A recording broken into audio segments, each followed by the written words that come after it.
खबर कर्नाटक के हुबली से है, जहां एमएलसी एन रवि कुमार ने पत्रकारों से बातचीत की, जिस दौरान उन्होंने कहा कि सीएम सिद्धरामैया को वफादार नहीं होना चाहिए क्योंकि लोग उन्हें पसंद नहीं करते।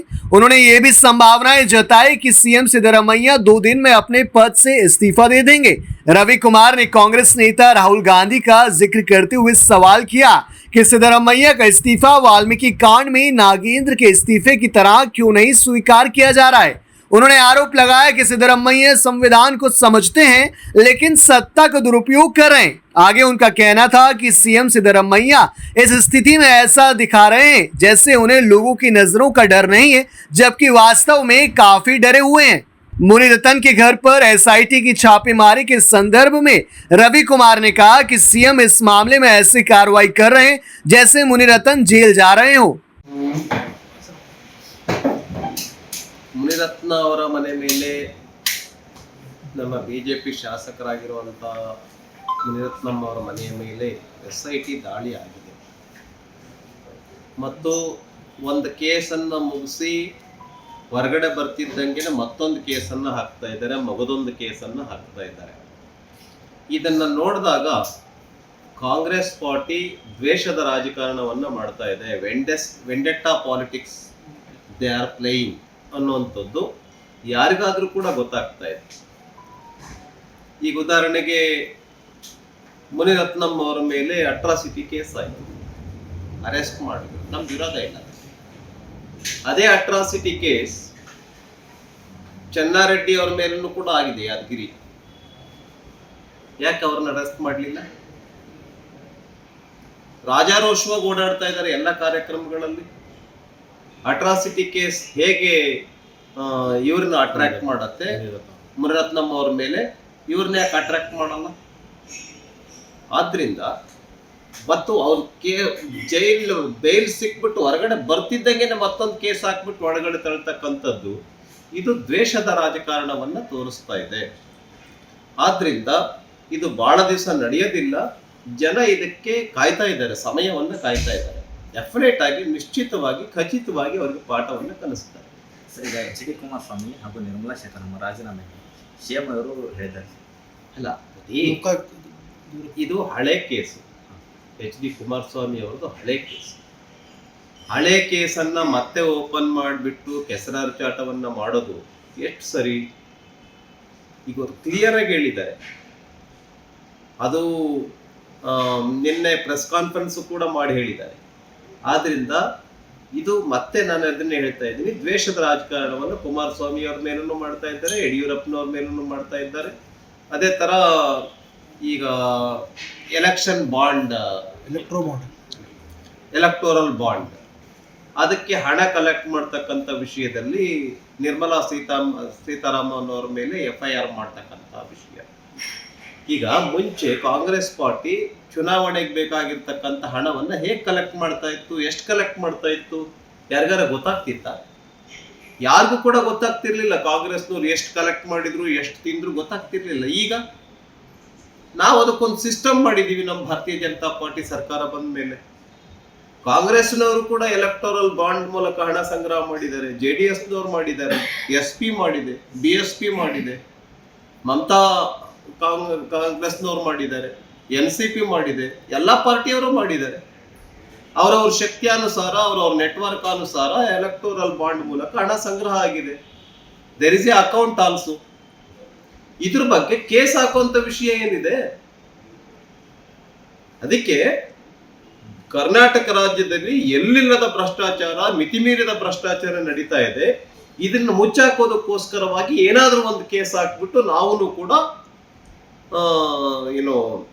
ಲೈವ್ ಅಲ್ಲಿ ಇರಬೇಕು ಅನ್ನೋ ಕಾರಣಕ್ಕೋಸ್ಕರವಾಗಿ ಈ ತರದ ಒಂದು ವೆಂಡೆಟ್ಟಾ ಪಾಲಿಟಿಕ್ಸ್, ದ್ವೇಷದ ರಾಜಕಾರಣವನ್ನ ಸಿದ್ದರಾಮಯ್ಯ ಸರ್ಕಾರ, ಮಂತ್ರಿಗಳು ಮಾಡ್ತಾ ಇದ್ದಾರೆ ಅಂತ ನಾನು ಹೇಳೋದಕ್ಕೆ ಬಯಸ್ತೇನೆ. ಇದು ಸರಿಯಲ್ಲ. ಜನ ನಿಮಗೆ ನಿಶ್ಚಿತವಾಗಿ ಪಾಠ ಕಲಿಸ್ತಾರೆ ಅಂತೇಳಿ ನಾನು ಹೇಳೋದಕ್ಕೆ ಬಯಸ್ತೇನೆ. ನಾವು ಕೇಳ್ತಿರುವಂತಹ ಬಿಜೆಪಿಗಳನ್ನು ಎದುರಿಸಿ ಬಾಯಿ ಮುಚ್ಚೋ ತಂತ್ರಕ್ಕೇನೆ ದ್ವೇಷ. ಡೆಫಿನೆಟ್ ಆಗಿ ಇದಕ್ಕೆ ಎದುರೋದು ಅವ್ರು ಹೇಳೋದಿಲ್ಲ, ಈಗ ಜಗ್ಗೋದಿಲ್ಲ, ಬಗ್ಗೋದಿಲ್ಲ, ತಗ್ಗೋದಿಲ್ಲ ಅಂತೇಳಿ. ನಾವು ನಿಮಗೆ ಜಗ್ಗೋ ತರನು ಮಾಡ್ತಾ ಇಲ್ಲ, ನಿಮಗೆ ತಗ್ಸೋ ತರನು ಮಾಡ್ತಾ ಇಲ್ಲ, ಬಗ್ಸೋ ತರನು ಮಾಡ್ತಾ ಇಲ್ಲ. ನಿಮ್ಮನ್ನ ಜನನೇ ಮಾಡ್ತಾರೆ. ಈಗ ನೀವು ಕೋರ್ಟ್ ಏನ್ ಹೇಳಿದೆ ಅದಕ್ಕೆ ಗೌರವ ಕೊಡಿ. ಈಗ ಉದಾಹರಣೆಗೆ FIR ಲೇಟ್ ಮಾಡ್ತಾ ಇದ್ದಾರೆ. ಕೋರ್ಟ್ ಜಡ್ಜ್ಮೆಂಟ್ ಯಾವಾಗ ಬಂತು? FIR ಮಾಡೋದು ಯಾವಾಗ ಮಾಡ್ತಾ ಇದ್ದಾರೆ? ನೀವು ಇಮ್ಮಿಡಿಯೇಟ್ ಮುನಿರತ್ನಮ್ಮ ಅವ್ರ ಮೇಲೆ ಹೊರಗೆ ಬರ್ತಿದ್ದಂಗೆ FIR ರೆಡಿ ಇರುತ್ತೆ, ಅರೆಸ್ಟ್ ಮಾಡ್ತೀರಾ. What about Siddaramaiah? ಜಡ್ಜ್ಮೆಂಟ್ ಬಂದ 48 ಗಂಟೆ ಮುನಿರತ್ನಂಗೆ 1 ತಾಸು ಹೊರಗಡೆ ಬಿಡ್ತಾ ಇಲ್ಲ. ಏನ್ ತೋರಿಸ್ತಾ ಇದೆ? ಸಿದ್ದರಾಮಯ್ಯ ಅವರಿಗೆ ಕಾನ್ಸ್ಟಿಟ್ಯೂಷನ್ ಗೊತ್ತಿದೆ, ಪಾಲಿಟಿಕ್ಸ್ ಗೊತ್ತಿದೆ, ಡೆಮೋಕ್ರಸಿ ಗೊತ್ತಿದೆ. ಈ ತರದ ಒಂದು ದುರಾಡಳಿತವನ್ನ, ಅಧಿಕಾರದ ದುರುಪಯೋಗವನ್ನ, ಸರ್ಕಾರದ ದುರುಪಯೋಗವನ್ನ ಸರ್ಕಾರ ಮಾಡಬಾರ್ದು ಅನ್ನೋದನ್ನ ನಾನು ಹೇಳೋದಕ್ಕೆ ಬಯಸ್ತೇನೆ. ಜನ ನಿಶ್ಚಿತವಾಗಿ ನಿಮಗೆ ಪಾಠ ಕಲಿಸ್ತಾರೆ. ಸರ್, ಸಿದ್ದರಾಮಯ್ಯನವರು ಹೇಳ್ತಾರೆ ಸ್ಪಷ್ಟವಾಗಿ, ನಾನು ರಾಜೀನಾಮೆ ನೀಡೋದಿಲ್ಲ, ತನಿಖೆ ಎದುರಿಸ್ತೀನಿ, ಕಾನೂನು ಹೋರಾಟ ಮುಂದುವರಿಸ್ತೀನಿ ಅಂತ ಹೇಳ್ತಾರೆ. ಸಿದ್ದರಾಮಯ್ಯ ಅವರು ಮೇಲ್ನೋಟಕ್ಕೆ ಜನಕ್ಕೆ ಕಾಣೋ ದೃಷ್ಟಿಯಿಂದ ನಾನು ಎದುರಿಲ್ಲ ಅನ್ನೋದನ್ನು ತೋರಿಸ್ತೇನೆ. ನಾನು ಹೇಳ್ತೇನೆ, ಸಾಕಷ್ಟು ಎದುರಿದ್ದಾರೆ ಜನ. ಅವ್ರ ಮನೆಗೆ ಮೈಸೂರಿನಲ್ಲಿ ಯಾರು ಹೋಗ್ತಾ ಇಲ್ಲ. ಕಿಕ್ಕಿರದ ಜನಸಮೂಹ ಇರ್ತಾ ಇತ್ತು ಮೈಸೂರಿಗೆ ಹೋದಾಗ. ಇವಾಗ ಯಾರು ಜನ ಇಲ್ಲ, ಮನೆ ಬಣ ಬಣ ಅಂತ ಇದೆ ಅನ್ನುವಂಥದ್ದು ಬರ್ತಾ ಇದೆ. ಅವ್ರ ಮುಖ ನೋಡಿದ್ರೆ ಗೊತ್ತಾಗತ್ತೆ ಅವ್ರು ಎದುರಿದರೋ ಇಲ್ಲೋ, ತಗ್ಗಿದರೋ ಇಲ್ಲೋ, ಬಗ್ಗಿದರೋ ಇಲ್ಲೋ ಅಂತ. ಆದ್ರಿಂದ ಸಿದ್ದರಾಮಯ್ಯ ಅವರು ರಾಜೀನಾಮೆಯನ್ನ ಕೊಡಲೇಬೇಕಾಗತ್ತೆ. ಬಂಡತನ ಬಹಳ ದಿವಸ ಮಾಡಬಾರ್ದು. ಸಾರ್ವಜನಿಕರು ಇದನ್ನು ಇಷ್ಟಪಡೋದಿಲ್ಲ. ಎಲೈಟ್ ಕ್ಲಾಸ್, ಎಜುಕೇಟೆಡ್ ಕ್ಲಾಸ್, ಯಾರಿಗೆ ಈ ಕಾನೂನಿನ ಅರಿವಿದೆ, ಇದು ಯಾರು ಕೂಡ ಇಷ್ಟಪಡೋದಿಲ್ಲ. ಈಶ್ವರಪ್ಪನವ್ರ ಮೇಲೆ ಏನು FIR ಆಗಿತ್ತ? ಈಶ್ವರಪ್ಪನವರು ಏನು ರಾಜೀನಾಮೆ ಕೊಟ್ರಲ್ಲ, ಅವ್ರಿಗೇನು ತನಿಖಾ ವರದಿ ಇತ್ತ? ಯಾರಾದ್ರು ಎಂಕ್ವೈರಿ ಮಾಡಿದ್ರ? ಇಲ್ಲಲ್ಲ.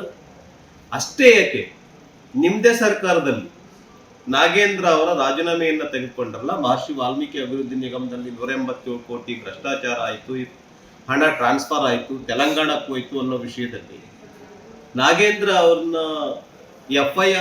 FIR ಮಾಡಿದ್ದ? ಮಾಡಿರ್ಲಿಲ್ಲ. ಇವು ಒಂದೇಟಿಗೆ ನೀವು ರಾಜೀನಾಮೆ ತೆಗೆದುಕೊಂಡ್ರಿ, ಇಬ್ರು ಸೇರ್ಕೊಂಡು, DK ಶಿವಕುಮಾರ್ ಮತ್ತು ಸಿದ್ದರಾಮಯ್ಯ ಇಬ್ರು. ನೀವು ಹೇಗೆ ಅವ್ರನ್ನ ರಾಜೀನಾಮೆಯನ್ನ ತೆಗೆದುಕೊಳ್ತೀರಿ? ಕಾಂಗ್ರೆಸ್ ಪಾರ್ಟಿ, ರಾಹುಲ್ ಗಾಂಧಿ ಅವ್ರು ಯಾಕೆ ತೆಗೆದುಕೊಳ್ಬಾರ್ದು ಸಿದ್ದರಾಮಯ್ಯ ಅವ್ರ ರಾಜೀನಾಮೆನ? ಇದನ್ನ ನಾನು ಕೇಳೋದಕ್ಕೆ ಬಯಸ್ತೇನೆ.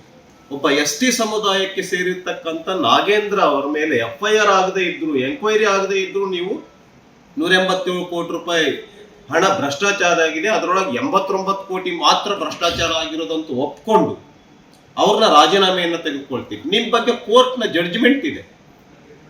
2 ಸೈಟ್ ತೆಗೆದುಕೊಳ್ಳೋ ಜಾಗದಲ್ಲಿ 14 ಸೈಟ್ ತೆಗೆದುಕೊಂಡಿದ್ದೀರಾ ಅಂತ ಕೋರ್ಟ್ ಹೇಳಿದೆ. 50-50 ಅನುಪಾತ ನೀತಿ ಏನಿದೆ, ಇದು ತಪ್ಪು ಅಂತ ಹೇಳಿ ನಿಮ್ದೇ ಸರ್ಕಾರ ಅದನ್ನು ರದ್ದು ಮಾಡಿದೆ. 50-50 ನೀತಿಯನ್ನ, ಅನುಪಾತವನ್ನ ನಿಮ್ದೇ ಸರ್ಕಾರ ರದ್ದು ಮಾಡಿದೆ. ಅಷ್ಟೇ ಅಲ್ಲ, ಕೋರ್ಟ್ ಇನ್ನೂ ಒಂದು ಮಾತು ಹೇಳಿದೆ. ಸೈಟ್ಗಳನ್ನು ಯಾರು ತೆಗೆದುಕೊಂಡಿದ್ದಾರೆ, ಹೊರಗಿನವರೆಲ್ಲ ತೆಗೆದುಕೊಂಡಿರೋದು, ಒಳಗಿನವರು, ನಿಮ್ಮ ಮನೆಯವರು, ನಿಮ್ಮ ಪತ್ನಿ ತೆಗೆದುಕೊಂಡಿದ್ದಾರೆ. ನಿಮ್ಮ ಪ್ರಭಾವ ಹಾಗೇ ಇದೆ.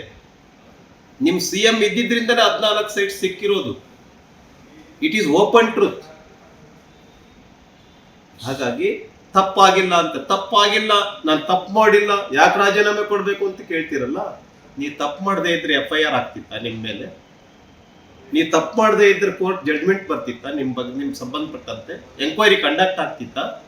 ಇದೆಲ್ಲ ಲೋಕಾಯುಕ್ತ ರಚನೆ, ಲೋಕಾಯುಕ್ತ ಕೇಸ್, ಲೋಕಾಯುಕ್ತ ತನಿಖೆ ಆಗ್ಲಿ ಅಂತ ಹೇಳಿ ಜನಪ್ರತಿನಿಧಿ ನ್ಯಾಯಾಲಯ ಹೇಳ್ತಾ ಇತ್ತ ನಿಮಗೆ? ನೀವು ತಪ್ಪಿತಸ್ಥರು, ತಪ್ಪು ಮಾಡಿದಿರಿ.